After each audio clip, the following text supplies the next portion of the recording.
السلام علیکم۔ عمران بڑے خوشگوار موڈ میں کار دوڑاتا ہوا اسکائی فال کی طرف جا رہا تھا۔ اسکائی فال شہر سے کافی فاصلے پر ایک مصنوعی آبشار تھی، جسے ایک صنعت کار نے انتہائی کثیر سرمایہ خرچ کر کے بنوایا تھا۔ اسے بالکل نیاگرا آبشار کی طرز پر مصنوعی طور سے بنایا گیا تھا۔ نیاگرا آبشار تو پہاڑوں سے گرتی تھی، لیکن یہاں ایک مصنوعی پہاڑی تعمیر کر کے بڑے اور طاقتور پمپوں کی مدد سے پانی انتہائی اونچائی پر پہنچایا جاتا، اور پھر وہاں سے یہ پانی ایک بہت بڑی چادر کی صورت میں نیچے بنی ہوئی مصنوعی جھیل میں گرتا رہتا تھا۔ اس طرح یہ مصنوعی خوبصورت جھیل وجود میں آئی تھی۔ اس کے ارد گرد بہترین اور خوبصورت پکنک پوائنٹس بنائے گئے تھے، اور ساتھ ہی انتہائی خوبصورت اور جدید ترین ہوٹل اسکائی فال تعمیر کیا گیا تھا۔ اس ہوٹل، آبشار اور مصنوعی جھیل کا افتتاح ابھی حال ہی میں ہوا تھا، اور چونکہ یہاں کا موسم پانی گرنے کی وجہ سے انتہائی خوشگوار تھا، اور پھر خوبصورت پکنک پوائنٹس اور جدید ترین ہوٹل کی وجہ سے آج کل تقریباً پورا ہی شہر شام ہوتے ہی اس جگہ امڑ پڑتا تھا۔ اعلیٰ طبقے کے لوگ تو ہوٹل میں جا بیٹھتے، جبکہ متوسط طبقے کے لوگ جھیل اور آبشار کا نظارہ کرتے اور گھومتے پھرتے رہتے۔ غرض یہ کہ یہاں ہر روز میلہ سا لگا رہتا تھا۔ عمران نے بھی اسکائی فال کی بہت تعریفیں سنی تھیں، لیکن چونکہ وہ گزشتہ ایک ہفتے سے ایک اہم کیس میں مصروف رہا تھا، اس لیے اسے وہاں جانے کی فرصت نہ مل سکی تھی، اور پھر فارغ ہوتے ہی اس نے اسکائی فال پر دھاوا بولنے کا پروگرام بنا لیا۔ کار کی ڈرائیونگ سیٹ پر وہ خود تھا۔ اس وقت وہ مشرقی شہزادوں کے خوبصورت لباس میں تھا۔ کریم کلر سلک کی بے داغ شیروانی، سر پر تاج نما خوبصورت ٹوپی جس پر ایک بہت بڑا اور انتہائی قیمتی ہیرا جڑا ہوا تھا، گلے میں سچے موتیوں اور ہیروں کا ساتھ لڑی ہار تھا، تلے دار سلیم شاہی جوتی پہنے ہوئے تھا۔ لباس اس کے خوبصورت چہرے پر انتہائی سج دج رہا تھا۔ پچھلی نشست پر جوانا اور جوزف خاکی وردیاں پہنے باڈی گارڈ کے روپ میں بیٹھے ہوئے تھے۔ جوزف کے دونوں پہلوؤں سے ریوالور لٹکے ہوئے تھے، جبکہ جوانا نے ریوالوروں کے ساتھ ساتھ کاندھے سے ایک جدید ترین مشین گن بھی لٹکائی ہوئی تھی۔ سیاہ رنگ کی بڑی شیورلیٹ کی سائڈ پر ایک خوبصورت جھنڈا لہرا رہا تھا۔ یہ جھنڈا عمران کی اپنی ایجاد تھی۔ اس کے مطابق یہ کوہ ہمالیہ کی ترائی میں واقع ریاست ڈمپ کا سرکاری جھنڈا تھا۔ یہ سرخ رنگ کا جھنڈا تھا، جس کے درمیان میں ایک دھاڑتے ہوئے شیر کی تصویر بنی ہوئی تھی۔ اس کے نیچے انگریزی میں ڈمپ لکھا ہوا تھا۔ آج کل وہ خالصتاً تفریحی موڈ میں تھا، اس لیے وہ پورے ٹھاٹھ باٹھ سے اسکائی فال روانہ ہوا تھا۔ باس، یہ نام غلط نہیں ہے؟ اچانک جوزف کی آواز سنائی دی۔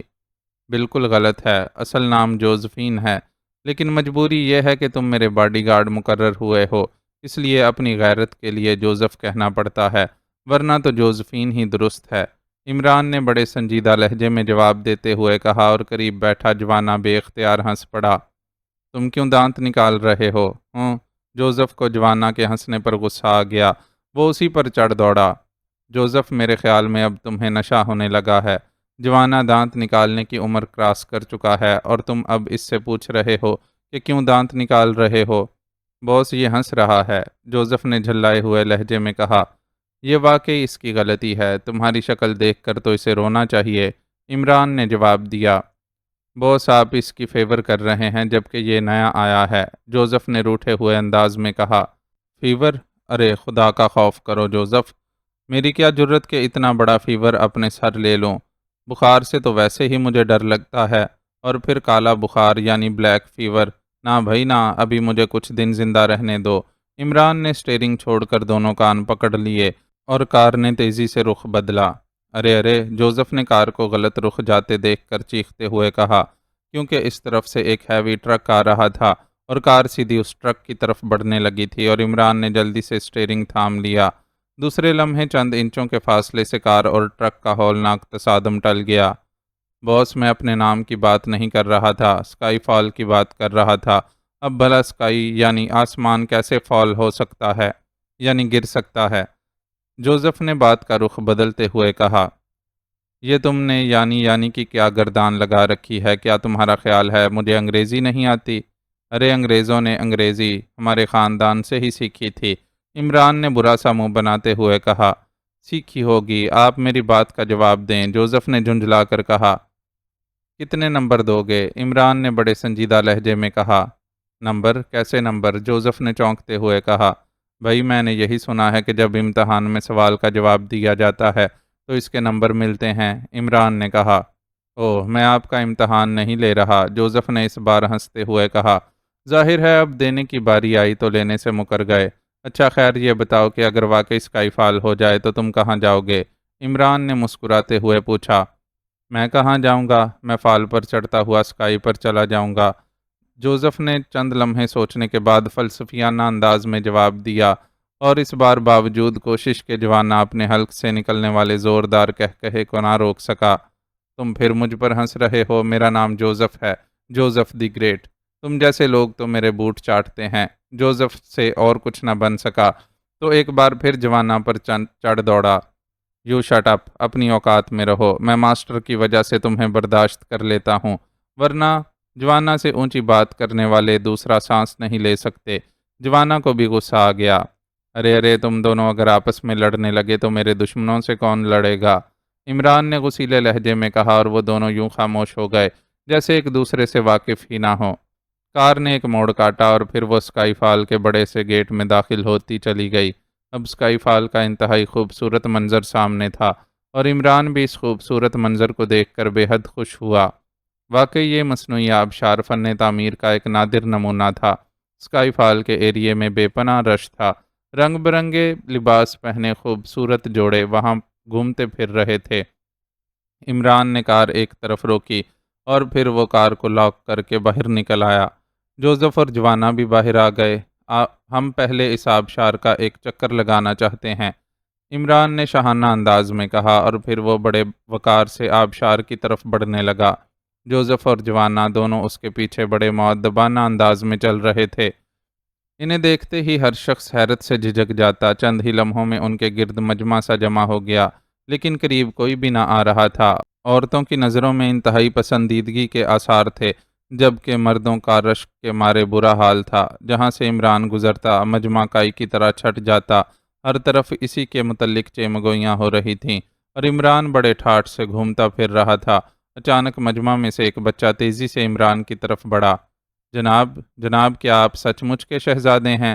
بچے نے قریب آ کر بڑے معصوم سے لہجے میں پوچھا۔ اس نے پتلون اور ہاف بو شرٹ پہنی ہوئی تھی۔ ہم سچ مچ کے نہیں، ریاست ڈمپ کے شہزادے ہیں۔ یہ سچ مچ کہاں کی ریاست ہے؟ عمران نے بچے سے مخاطب ہو کر کہا۔ اوہ، میرا مطلب تھا اصلی، بچے نے ہنستے ہوئے کہا۔ لوگ اب ان کے گرد اکٹھے ہو گئے تھے۔ تمہارا مطلب اصلی ہے یا نقلی، مجھے کیا معلوم؟ عمران نے جواب دیا، اور اس بار بچے کے ساتھ ساتھ پورا مجمع کھلکھلا کر ہنس پڑا۔ آپ کے گلے میں ہیرے اور موتی اصلی ہیں؟ بچہ بھی شاید ضرورت سے زیادہ ہی باتونی اور شرارتی تھا۔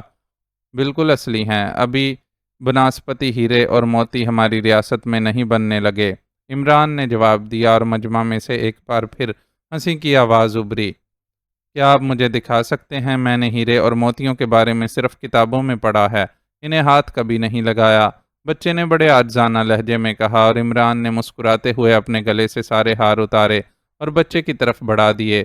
بچہ تیزی سے آگے بڑھا اور اس نے عمران کے ہاتھ سے ہار جھپٹ لیے، مگر دوسرا لمحہ عمران اور پورے مجمع کے لیے انتہائی حیران کن ثابت ہوا، جب ایک اور بچہ مجمع سے انتہائی تیزی سے آگے بڑھا اور اس نے انتہائی پھرتی سے وہ ہار پہلے والے بچے کے ہاتھ سے جھپٹے اور پھر تیر کی طرح مجمع کے اندر غائب ہو گیا۔ ارے ارے، پہلے بچے نے کہا، اور وہ بھی برق رفتاری سے اس کے پیچھے بھاگا۔ چند لمحے مجمع میں ہلچل سی پیدا ہوئی اور پھر دونوں بچے غائب ہو گئے۔ عمران، جوزف اور جوانا ہونکوں کی طرح منہ کھولے کھڑے رہ گئے۔ مجمع کے لوگ بھی حیرت زدہ تھے۔ ماسٹر، جوانا نے چند لمحوں بعد تیز لہجے میں کہا۔ اوہ، کوئی بات نہیں، یہ بچے شرارت کر گئے ہیں، ویسے ہی ہم سے مانگ لیتے تو ہم انہیں یہ ہار بخش دیتے، عمران نے کندھے اچکاتے ہوئے کہا، اور پھر آگے بڑھ گیا۔ مجمع میں موجود عورتیں اور مرد عمران کی اس لاپرواہی اور بے نیازی پر حیرت سے بت بنے رہ گئے۔ عمران اس بار ہوٹل کی طرف بڑھتا چلا گیا۔ باس، یہ تو صریحاً ڈاکہ ہے، جوزف نے دانت بھینچتے ہوئے کہا۔ ڈاکہ؟ کیسا ڈاکہ؟ عمران نے چونکتے ہوئے کہا۔ یہ بچے نہیں ڈاکو تھے، یہ ہمارے ہار لے اڑے، جوزف نے غصیلے لہجے میں کہا۔ اوہ، کوئی بات نہیں، ہم بازار سے اور خرید لیں گے، بچے تو تھوڑی دیر خوش ہو لیں گے، عمران نے کندھے اچکاتے ہوئے کہا، اور پھر وہ ہوٹل کے مین گیٹ میں داخل ہو گئے۔ اسے دیکھتے ہی حال میں موجود ہر فرد چونک پڑا۔